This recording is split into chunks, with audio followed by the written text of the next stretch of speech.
एक शख्स जिसका नाम जीते जी कानून के सबसे बड़े गैंगस्टर के तौर पर शुमार हुआ, वो मरने के बाद अचानक गरीबों का सबसे बड़ा मसीहा यानी रॉबिन हुड बन गया। एक ऐसा रॉबिन हुड जिसके एनकाउंटर में मौत के बाद उसके जिस्म को भी पुलिस हाथ लगाने से घबरा रही थी।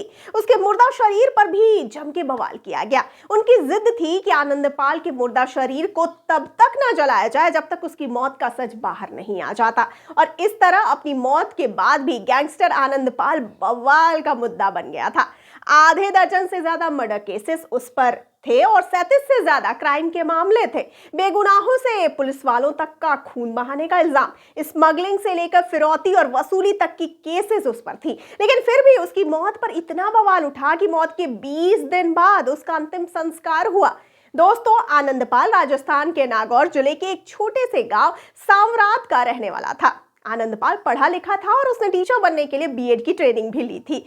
आनंदपाल के जुर्म की दुनिया में जाने की कहानी तब शुरू होती है जब अपने गांव के दबंगों के डर के चलते वो अपनी ही बारात में घोड़ी नहीं चढ़ पा रहा था। उस दिन आपसी समझाइश के बाद वो घोड़ी पर तो चढ़ गया, लेकिन उसके जहन में हमेशा के लिए कुछ चीजें बदल गई थी।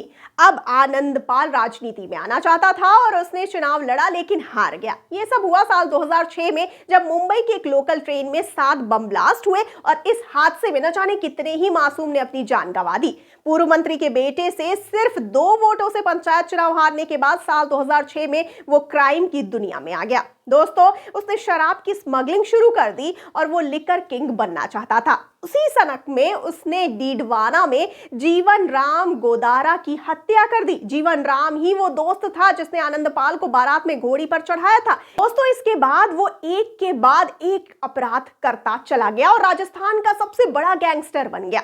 आनंदपाल बेहद खूंखार था। वो लोगों को किडनैप करके एक बेहद छोटे से पिंजरे में बंद कर देता था और उन्हें तरह तरह की यातनाएं देता था। लूट, वसूली, मर्डर और बहुत सारे जुर्म के करीब 24 केसेस उसके खिलाफ थे, लेकिन फिर भी राजपूत समुदाय के लोग उसे अपना मसीहा मानते थे। आनंदपाल एकदम स्टाइल से जीने का शौकीन था, तो सिर पर हैट लगाता था, लेदर की जैकेट पहनता था, आंखों पर स्टाइलिश चश्मा लगाता था। जब भी सुनवाई के लिए उसे कोर्ट ले जाया जाता तो वो हीरो स्टाइल में मीडिया के सामने फोटो खिंचवाता था। उसका अपना फेसबुक पेज था और वो सोशल मीडिया पर काफी एक्टिव रहता था। लेडी डॉन अनुराधा के कांटेक्ट में आने के बाद से इसका आतंक और भी बढ़ गया। फर्राटेदार इंग्लिश बोलने वाला ये गैंगस्टर राजस्थान सरकार की साख पर बट्टा लगा रहा था।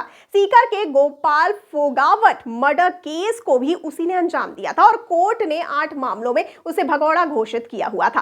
राजस्थान के सबसे बड़े और खौफनाक गैंगस्टर का कांटेक्ट नागौर इलाके से था, लेकिन किसी गांव के रहने वाले अन्य आम लड़के के मुकाबले आनंदपाल ने जुर्म की दुनिया में ऐसा नाम पैदा किया कि कब राजपूत समाज की एक पूरी जनरेशन ही उसकी दीवानी हो गई। असल में आनंदपाल दूसरे गैंगस्टर से कई मायनों में अलग था। एक लॉ ग्रेजुएट और बीएड होने के बावजूद उसने न सिर्फ जुर्म का रास्ता चुना और गुनाहों की दुनिया में अपनी अलग पहचान बनाने के बाद भी फर्राटेदार इंग्लिश बोलकर एक सर्टिफिकेट इमेज बनाने में कामयाब रहा। नागौर के इलाके का आनंदपाल कभी टीचर बनना चाहता था, लेकिन जिंदगी उसे किसी और रास्ते पर ले गई। बीएड की पढ़ाई करते करते उस पर पॉलिटिक्स का ऐसा भूत सवार हुआ। 2000 सन में डिस्ट्रिक्ट काउंसिल के चुनाव हुए। आनंदपाल ने चुनाव लड़ा और जीत गया। इसके बाद पंचायत समिति के प्रधान का चुनाव होना था। आनंदपाल सिंह इस पर भी चुनाव लड़ने के लिए तैयार हो गया। उसके सामने था कांग्रेस का नेता हरजी राम बुरकर का बेटा जगन्नाथ बुरकर। ये इलेक्शन आनंदपाल महज 2 वोटों के अंतर से हार गया। सियासत करते करते उसने शराब की स्मगलिंग भी शुरू कर दी, लेकिन स्मगलिंग के साथ साथ उसने क्राइम की दुनिया में कदम रखा और जाति समीकरण कुछ ऐसे साधे कि देखते देखते राजपूतों का हीरो बन गया। आनंदपाल ने सबसे पहले अपने करीबी दोस्त जीवन राम को ही मौत के घाट उतार दिया। दरअसल आनंद राम मदन सिंह राठौर की हत्या का बदला लेना चाहता था। कुछ ही महीने पहले फौज के जवान मदन सिंह की मर्डर जीवन राम ने कर दिया था। मर्डर का तरीका दिल दहलाने वाला था। उसके सिर पर पत्थर मारकर उसे खत्म कर दिया गया था। इस मर्डर ने जातीय रूप ले लिया और सारा मामला राजपूतों की इज्जत पर खड़ा हो गया और आनंदपाल ने राजपूतों के मान और सम्मान के लिए ये बदला लिया था। फिर तो एक के बाद एक लाशें बिछाई जाने लगी और हर कत्ल के साथ उसका नाम बड़ा होता गया। दोस्तों, बीकानेर जेल में सन 2015 में आनंदपाल का गैंग वॉर शुरू हुआ था और उसी साल 2015 में पंजाब में कुछ बदमाशों ने मिलकर एक बस में गोलीबारी कर दी थी, जिससे उस बस में बैठे हुए सभी पैसेंजर्स की मौत हो गई थी। आनंदपाल को भी गोली लगी थी। पहले वो बीकानेर और फिर अजमेर जेल में बंद था। 3 सितंबर सन 2015 को आनंदपाल और उसके साथी सुभाष मुंड की नागौर कोर्ट में ले जाना था। पुलिस वैन में उसे फिर अजमेर सेंट्रल जेल लाया जा रहा था। लौटते हुए आनंदपाल ने पुलिस वालों को मिठाई खिलाई, जिससे उन्हें नशा आ गया। आगे उसके साथियों ने सड़क रोक लिया और गोली चलाते हुए उसे भगाकर ले गए। इसमें एक पुलिस वाला मारा गया था। इतनी पुलिस सिक्योरिटी होने के बाद भी वो भाग निकला। जुर्म के रास्ते पर होने के बावजूद वो अपने समाज के साथ खड़ा हुआ। करीब 2 सालों तक वो पुलिस के लिए छलावा बना रहा, लेकिन फिर सन 2017 में वो एनकाउंटर को अंजाम देते हुए मोस्ट वांटेड क्रिमिनल की लिस्ट में आ गया। वहीं दूसरी तरफ इसकी रॉबिन हुड वाली इमेज पुलिस और सिस्टम के आड़े आ रही थी। दोस्तों, 21 महीने से फरार चल रहे आनंदपाल को पकड़ने की नाकामयाब कोशिश पुलिस पर भारी पड़ रही थी। तभी अचानक 24 जून की रात 11:30 बजे खबर आई कि आनंदपाल एनकाउंटर में मारा गया। लेकिन उस रात आखिर हुआ क्या था, ये सवालों के घेरे में है। राजस्थान के चुरू जिले की रजतगढ़ इलाके के गांव मालासर में हाईवे के निकट 2 मंजिला मकान था। मकान को पुलिस और एसओजी की टीम ने चारों ओर से घेर लिया था। पुलिस के मुताबिक मकान की ऊपरी छत पर मौजूद था मोस्ट वांटेड अपराधी आनंदपाल सिंह। एक्शन से पहले सरेंडर की वार्निंग दी गई, मगर जवाब में आनंदपाल ने AK-47 से गोलियां बरसानी शुरू कर दी।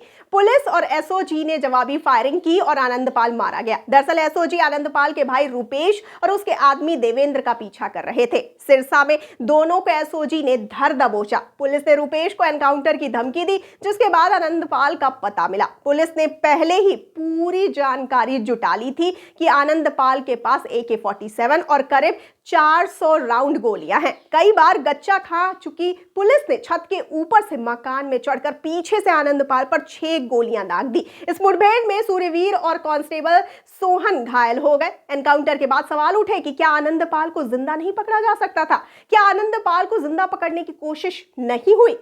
दोस्तों, याद करने वाले आनंदपाल को अपनी अपनी तरह से याद करते हैं। जैसे कि वो अपराधी जो नौजवानों को अपराध की दुनिया में ना आकर पढ़ाई पर ध्यान देने की नसीहत देता था, जो कहता था कि अपराध की दुनिया में बैक गियर नहीं लगता, जिसके फर्राटेदार गाड़ी चलाने और 150 पुशअप लगाने के किस्से बहुत मशहूर हैं। तो ये थी आनंदपाल की कहानी।